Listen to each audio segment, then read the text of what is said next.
Hello friends, it's Shari, and today I'm making a really fun platform pop-up card inspired by Neverland from Peter Pan. But I'm going to do it a little different. I'm not going to have Peter Pan, so I'm using the ship from Ahoy Matey, the rock from Mermaid for You, and I'm going to use the mermaid from the Mermaid for You flip-flop. I brought out the fairy, but I actually did not end up using a fairy for Tinkerbell, and then I have this little shooting star. So I've stamped all my pieces out, and this piece of fabric is the inspiration for my card and my colors today. So it's always fun to kind of look around your craft room or even look in the store and get some inspiration. I really liked the color palette on this one. It's different for me, and so I thought I would challenge myself to do something a little bit out of my comfort zone as far as colors go. So I'm starting out coloring my mermaid. These are all stamped in jet black ink so that I can color with my Copic markers. I have a very light tail on her, and then I actually struggled with her hair a little bit. I wanted to do kind of a streaky stripe look because that's what one of the little mermaids looks like on the fabric, but it wasn't really working for me. So you're going to see me kind of go back and forth with my two very light pinks here. I'm using the little bullet tip on that one to kind of smooth it out, so I didn't really get that texture of hair like I wanted, but I have that really pretty pink hair.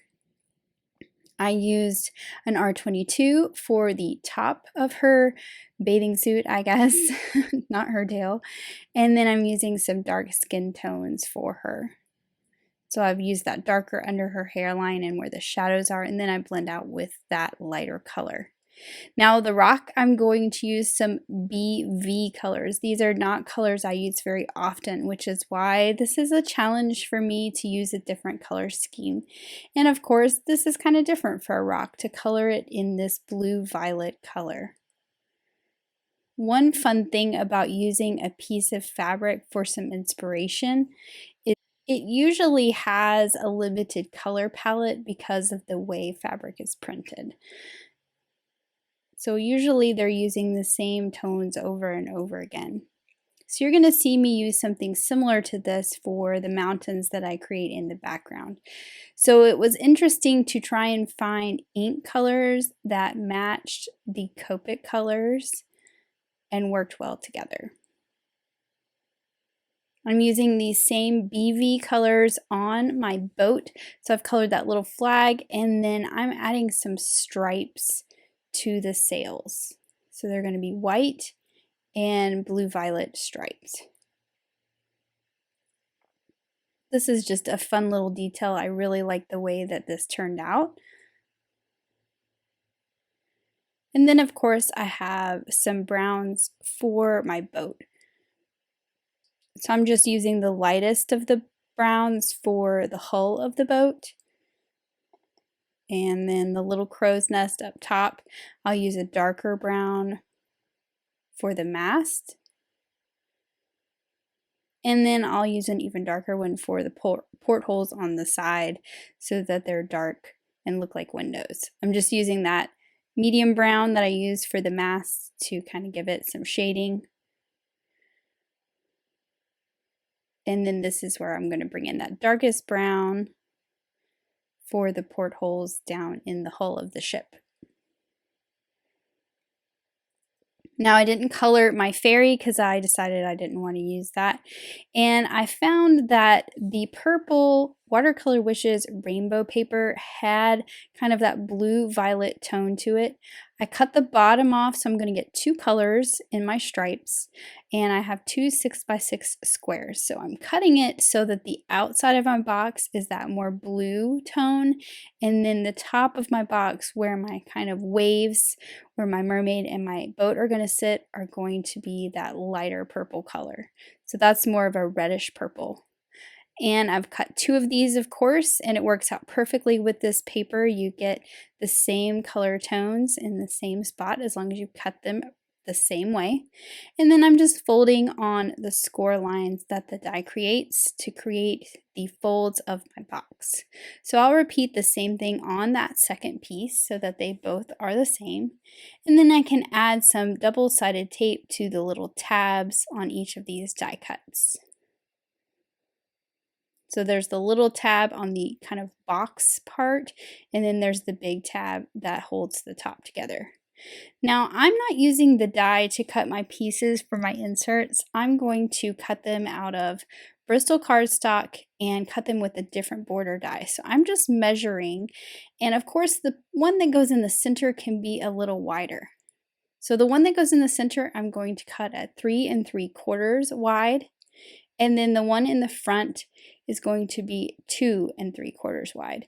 And the same is going to go for the back piece, but I'm going to cut that actually out of a tall piece because I'm going to use the mountain border die to cut some mountains. Now you can see my pieces here, they're a little taller than what you saw me cut initially because I sort of cut my waves and changed my plans. So don't worry, there's still 3 3/4 and 2 3/4. I'm using the wavy border dies, and I'm just placing my images where I want them so I can kind of figure out where I want the waves to go. I want my ship to kind of go in this little dip of a wave, and then my mermaid can go on that little hump. And then this tall piece is where my mountains are going to go. So I'm going to use the larger of the two, and I'm going to fit it to where I get 2 mountains across it. And they're going to be nice and tall above my waves in that centerpiece. So I'll just die cut all these out, and like I said before, they're cut from some Bristol cardstock so I can do some ink blending. I felt that chipped sapphire was the best blue color to kind of match the color on the fabric that I'm using as my inspiration, and it matches that blue violet color that I used for the rock. So I've put that all over the top, and then on the bottom I'm just coming in with some Uncharted Mariner, which has a little bit more of a teal color to it, just to give it a little bit of interest with some different colors. It's not a big change in the color blend. You could just do all one color. Now for the waves, I'm using milled lavender. That one matches nicely to that more reddish purple color that's in the pattern paper that I used.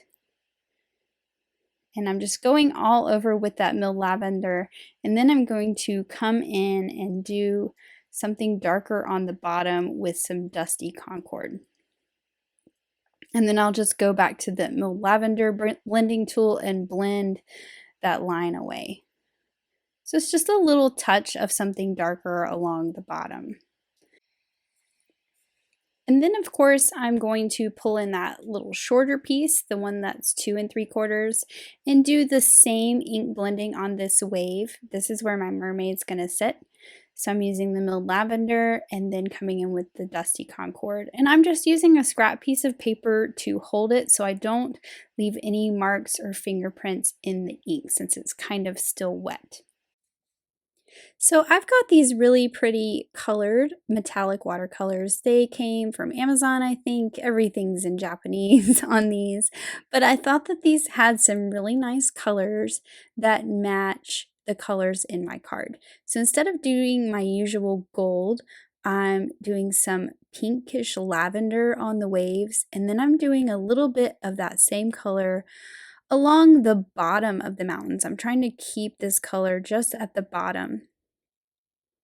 And then I'll also add a little bit to the top, and I'm flicking it off the edge of my block so I get smaller splatters instead of those really big dots.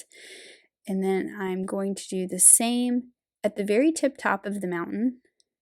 And I feel like flicking it off the block allows you to control this. Like you can put it sort of in one spot. And then there is a pretty blue in here as well. So to add some dark dots to this and some texture, I'm pulling in that blue and just adding a few of those to the waves.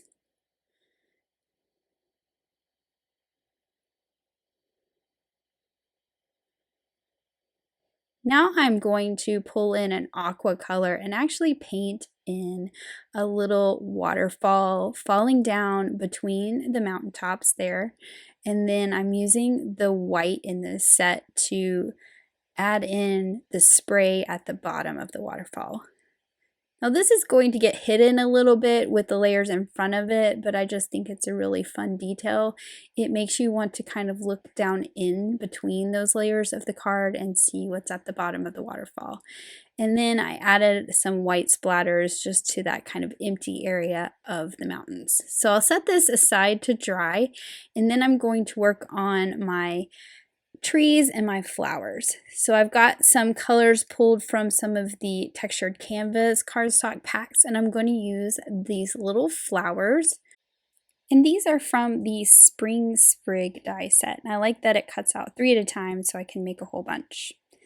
So here are my little T pieces. These are where my little pieces on my platform are going to go, and I'm just putting a piece of double-sided tape across the top.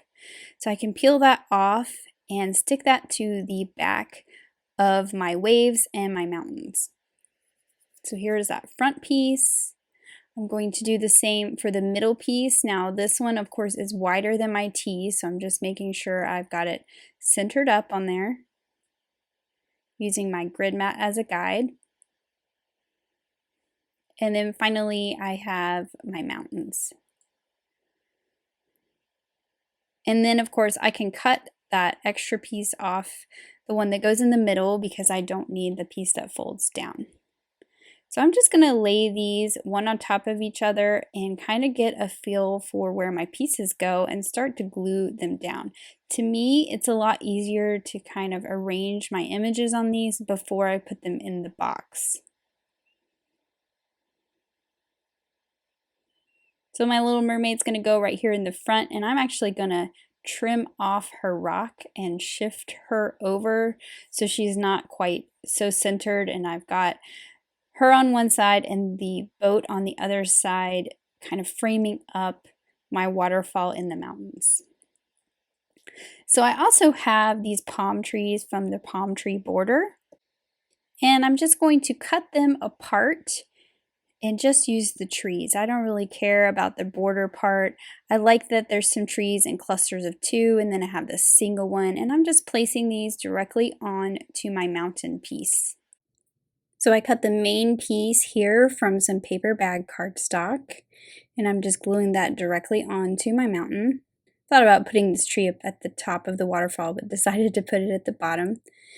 And then for the tops of the trees, I cut some from cilantro, and I also cut some from some peacock cardstock. So I kind of have this dreamy, whimsical, different colors of palm trees, not just the regular green. I really like the peacock ones. I think that's a fun look with the teal color on top of the palm trees. So I'm just adding the tops to the 5 that I've got here. I will add another one when I start to assemble things. And then I've got those little flowers that I cut out. I've cut them out of some different colors of pinks and purples. Again, all keeping in the same kind of color scheme that my inspiration fabric had. I'm adding a little green flower to my mermaid's hair, and then I'm going to add some of these little flowers to this piece, as well as the piece with the ship on it. So to put my pieces in my box so I can start to see what things are going to look like, I'm just going to fold that little tab under on my mermaid piece here and slip that through the slot. And then I'm going to pull it tight, fold that little tab under, and then I can take off the liner paper on that double-sided tape on that large tab and fold the base up. So you can see there how that is going to fold up and start to take shape. Then I'm going to go ahead and do the same with the mountains. So I'm just folding that little tab on the bottom of the T, adding some adhesive to the bottom of it.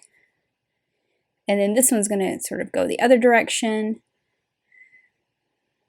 So I'm folding it differently to make sure I have it right. I've got that little tab glued down, and then I can pull off the liner from that double-sided tape and fold up the bottom. So I've got my 2 shaped pieces here, one with the mountains and one with the mermaid. And then I can add the piece with the ship to the center. So I'll just add adhesive all over the back of that vertical piece of the T. That glues right to that rectangle solid piece that's going to sandwich in between the 2 boxes, let's say, or the 2 platforms. So I'll pull the tape off the little tab so I can put together this long piece, which is the outside of the box. I've put 3 pieces of tape all over that solid rectangle. This is going to make sure it holds together well. And then I can fold these over and match up those 2 rectangles, and then also match up that tab on the other side, and then here is my box. So now that my box is formed, I can start to embellish it a little bit more. I thought it would be fun to add some of these little flowers like down in between the layers, so that if you were looking at this from the top, there's even more things happening down in the water. And then I'm adding some flowers to the waves. There's where I'm adding them to that middle piece where the ship is. I do like assembling the pieces before I put them in the box, but once you put them in the box and see them together, you always see other places where you could add just a little bit more. Now I'm using the add-on to the platform pop-up. I've cut this from Bristol cardstock, and I'm using the other mountain border, which has the smaller mountains. And then I can fold on the score lines that the add-on die created. And before I put this behind my mountains, this is just to kind of create a back to this whole little scene, I'm going to add the same distressings that I added to the mountain previously. So mostly chipped sapphire, getting that chipped sapphire all over. It would be cute too, I think, to make maybe the mountains a different color, but I didn't want to introduce another color into all this. And then, of course, I have that Uncharted Mariner at the bottom. You won't see the bottom of this too terribly much because those mountains on that third little panel are pretty tall. But I do think that adding these to the very back of the box really kind of finished it off and kind of contained everything into this little dreamy Neverland scene. I didn't even bother adding any splatters to this because, like I said, it's really just kind of containing the mountains in the background and you're not going to see it too much. So I'm using that thin double-sided tape right along the bottom on the back side, and then you can take this and tuck it right inside the scallop edge of the box, and it fits in there perfectly. And then I like to flatten it out and make sure that tape is really stuck down well. And this is where I decided to add another palm tree, because when I looked at this from the front, the mermaid kind of hid the palm trees and it just looked like nothing was on that side of the mountain unless you looked at different angles. So I just thought this added a little bit more color to that background, just one more palm tree. And then now for the sentiment part, I'm stamping the sentiment that says "Have a Magical Day."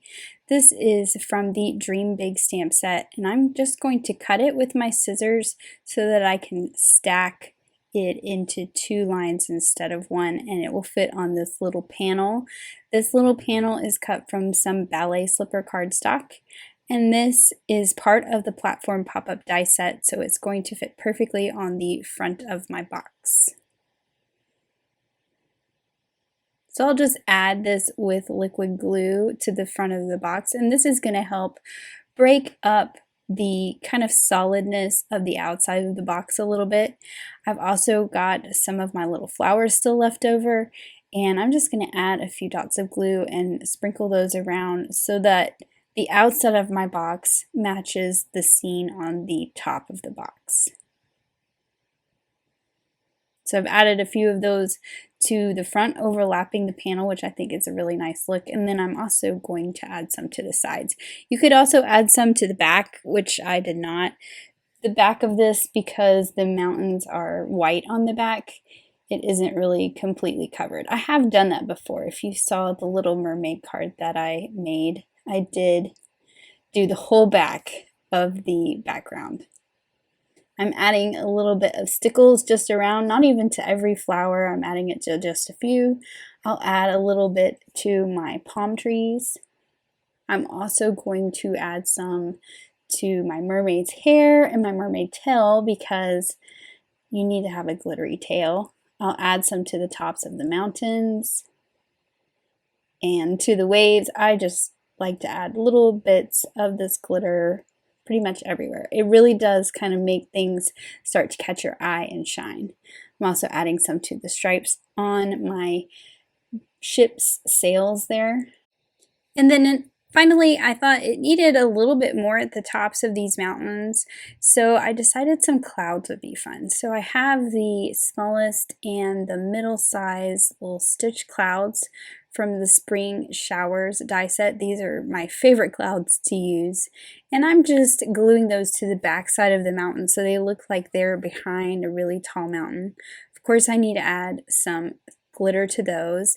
And then I decided to add my little shooting star with a tiny piece of acetate. So I'm cutting a really thin piece of acetate there. I will use a glue dot to attach this to the back of the star. And then I'll just trim it down because it's a lot longer than it needs to be. And then I'm going to add 2 glue dots to the bottom part of this piece of acetate. I feel like that holds it in place really well when you add 2, when you've got kind of an arm like this. If you add 1, it acts as a hinge and it can move around.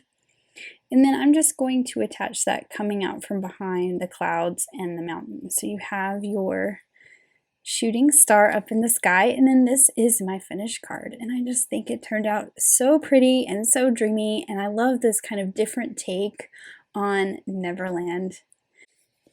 So I hope today's card and video has inspired you to look around the world around you in your craft room when you're out and about, and maybe you can find some card inspiration, different color schemes, different ideas, and different things for you to try. Thanks so much for watching. Have an amazing day. Bye.